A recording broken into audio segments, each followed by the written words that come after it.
everybody, welcome to Math Made Easy by Planet Spark. My name is Nidhi and I am back with the next topic here. देखो हम बात कर चुके हैं when we are planning, when we are starting with the session, क्या mistakes हमें avoid करनी है, क्या time table बनाना चाहिए, what all things we have to be careful about. Now especially for my 10th graders, I have here the mistakes made by the students every year. Why? Because first month already start हो चुका है. We are in the mid of the April, right? कुछ concepts आप already कर चुके होंगे, right? Session start हो चुका है. You are getting a hint of everything how things are gonna work. तो अब जब इस situation में आ चुकी हो, you are started with grade 10 maths. I'll tell you a few things that you have to be careful about. ये mistakes नहीं करनी है. Okay? Let's get started everybody. Now first month में कुछ चीज़ें हैं, कुछ मिस्टेक्स हैं which we have to be careful about. Y?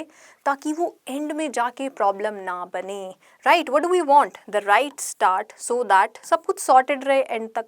Right? उन मिस्टेक्स को अवॉइड करेंगे ताकि ईजिली वो मार्क्स स्कोर कर पाएँ which we know we can and which we want to. And also smart strategy बन जाए बोर्ड्स आते आते, so that no panic is there, no fear is there of the boards. Right everybody? चलिए then, let's see.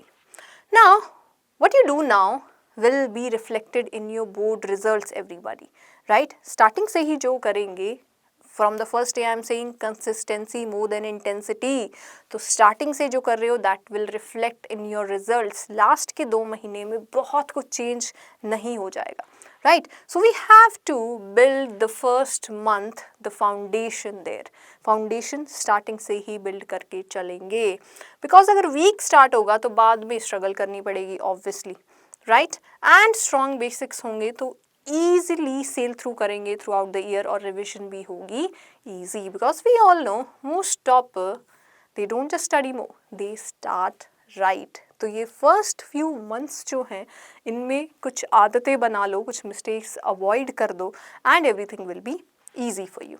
Okay, चलिए practice की तो हम बहुत बात कर चुके हैं. Practice practice practice we have to do there, right?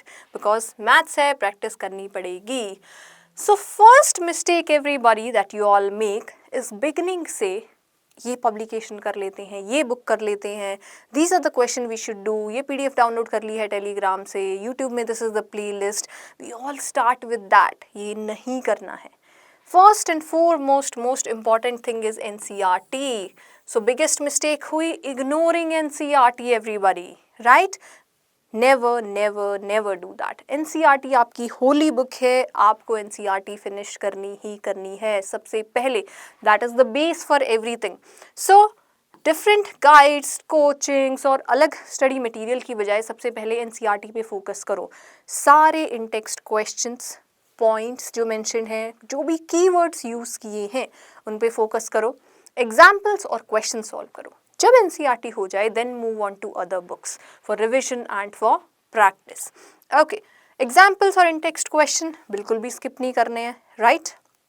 Otherwise you will get weak basics, क्योंकि basics जो है NCERT के that is very strong, right? वहाँ से बहुत strong basics बनते हैं. And if you look at the questions there, of course board का paper जो आता है, all the questions are based on NCERT only. तो वो तो करनी ही करनी है.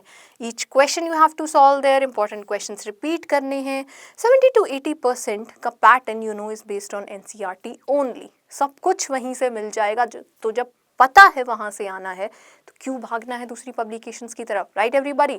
सो make sure you are doing NCERT first. If you want to do other things also, nobody is stopping you. जितनी चाहे उतनी प्रैक्टिस करो, but first NCERT. Done? Sorted? चलिए next mistake that you all make. Next is no daily practice. कल से पढ़ेंगे, अभी तो टूर्नामेंट चल रहा है, there are other things coming up, right? ये बहाने नहीं चलेंगे बिकॉज अब बारी है बोर्ड्स की. Right everybody? लास्ट में you panic more, you struggle more to complete everything.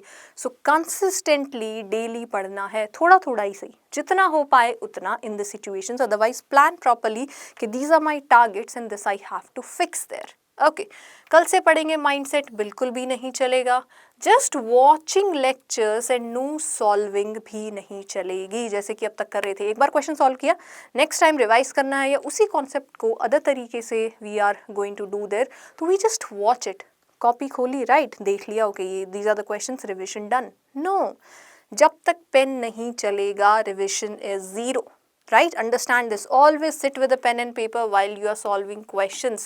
Her question आप अपने हाथ से सॉल्व करेंगे, not just the calculations, properly writing it, properly presenting it, क्योंकि तभी स्पीड बनेगी, तभी एक्यूरेसी आएगी। okay, now for that what we can do, not treat math like a theory subject because practice is important. daily कुछ questions करने ही करने हैं, किसी दिन 10 हो पाएंगे, किसी दिन 20, किसी दिन 5, कोई बात नहीं, daily you have to practice there, okay, because practice से ही, only and only with practice we can work on our speed and accuracy. दोनों ही चीज़ें बहुत ज़्यादा important हैं when we talk about a subject like maths, so you have to work on both everybody, right? And once you are done through that with regular practice, you will understand and you will get to reduce your mistakes and improve the speed also. Eventually you will improve your marks everybody, सीधा सा concept है, right? Next mistake is रट्टा instead of understanding. सिर्फ formula memorise करने से काम नहीं चलेगा, right? In the beginning I have told you कि 8th तक जो करते आ रहे थे, 9th एंड 10th में you can't apply the same method of learning things. यहाँ चीज़ें समझनी पड़ेंगी, कॉन्सेप्ट आर डीप, पर हम फाउंडेशन बिल्ड कर रहे हैं for upcoming grades 11th 12th and so on, right? तो you have to understand everything, you have to question everything, हर चीज़ के पीछे का रीज़न पता होना चाहिए। You get more into why this is happening, why this formula, why this condition, right everybody? So if you do that from the very beginning, कोई भी न्यू क्वेश्चन आएगा तो पैनिक नहीं करोगे, you will understand it, you will try to break it and you will sail through it. That's why we are doing it. Okay, तो concept को समझ के चलना है, ask it as many times as you want. Now you have all the resources there. एक जगह समझ नहीं आ रहा, 10 videos देखो, they are available. You have a number of books available, a number of teachers available. So just understand it and then अपने आप ही चीज़ें याद हो जाएंगी. Apply different questions there. Different type of questions solve करना भी बहुत ज़रूरी है. Mix up of questions, right? So that you know समझ में आ रहा है. And एप्लीकेशन बेस्ड क्वेश्चन पे भी फोकस करना है while doing the practice, because board भी उस पर फोकस कर रहा है on application based questions. Okay, next mistake everybody, ignoring PYQs and exam pattern. कोई एक टीचर को ही, कोई एक एग्जाम बुक को ही फॉलो नहीं करना है. An number of things you can do the research there, you can take help of the teachers and then you decide on कि किस टाइप के क्वेश्चंस कहाँ काम आने हैं. बिकॉज इफ यू एनालाइज पिछले 5 ईयर के papers, you will get to know from those PYQs कि क्या पैटर्न चल रहा है. More application based questions are there, case study हमें करनी पड़ेंगी. Just doing a certain type of questions is not enough, right? Practice करनी है ऑब्वियसली, बट PYQs को बहुत लेट स्टार्ट नहीं करना है. जैसे टॉपिक हुआ कंप्लीट, जो चैप्टर इज कंप्लीटेड, उससे रिलेटेड PYQs चेक करो, then move to the next chapter. Okay, next is no idea of question types. Chapter हो गया, एक्सरसाइज के क्वेश्चन कर लिए, बट एग्जाम में अगर उसका कुछ एप्लीकेशन बेस्ड क्वेश्चन आ गया तो कैसे करेंगे? That's why you should know the question types also. तो क्या फिक्स है? Simple. If you don't want any surprises in the exam everybody, time से हर चैप्टर के PYQs करने हैं, right? At least you should know these are the type of questions and understand the pattern. क्या क्या रिपीटेशंस हो रही हैं, क्या पैटर्न फॉलो हो रहा है, you will get to know through PYQs. Okay, next one everyone, silly mistakes and bad presentation. अब देखो यहाँ मार्क्स कटते हैं तो सबसे ज़्यादा गुस्सा आता है that I have done everything, I know the concept, I have done the hard work to know how to do this, I practiced a lot of questions, I know कि क्या solution है इस question का, I know the answer, but अगर presentation गलत है, silly mistake हो गई तो everything is gone there. So उसके लिए भी हम prepared रहेंगे पहले से ही. How? By not skipping the steps everybody. Steps skip नहीं करने हैं, वही मिस्टेक होती है. कोई रीजनिंग मिक्स कर दी, ब्रैकेट में नहीं लिखा क्या थ्योरम यूज़ की है, मार्क्स कट हो गए, राइट? और यूनिट्स सही नहीं है, एरिया है तो वॉल्यूम का यूनिट लगा दिया, डायग्राम सही नहीं बनाया, right? Not clear. So you have to be careful about these things. Always mention the formula, write the formula and make sure it's the correct formula, correct reasoning. Steps, diagrams, units, हर चीज़ का ध्यान रखना है. That's why presentation also is very important while practicing. रफली practice नहीं करना है, you have to write the proper solution for every question.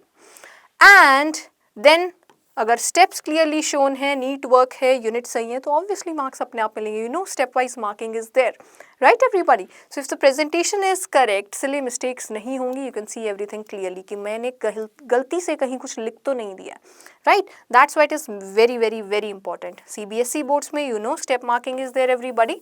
So make sure beginning से ही you all are practicing this. And that's all. Now we are talking about the action plan. Mistakes हमने समझ लिए हैं. How to fix them, that also we have understood. Now let's see daily क्या करना है.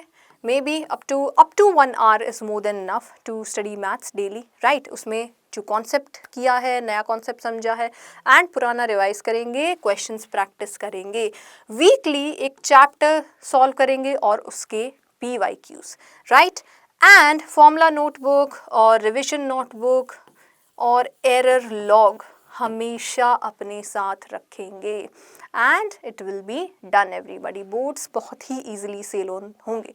And never forget this, never forget this, consistency is more important than intelligence, और we can say intensity.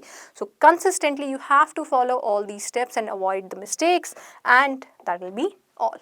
So thank you very much for joining everybody. Do not forget to sign up for your free trial class by joining the link given in the description.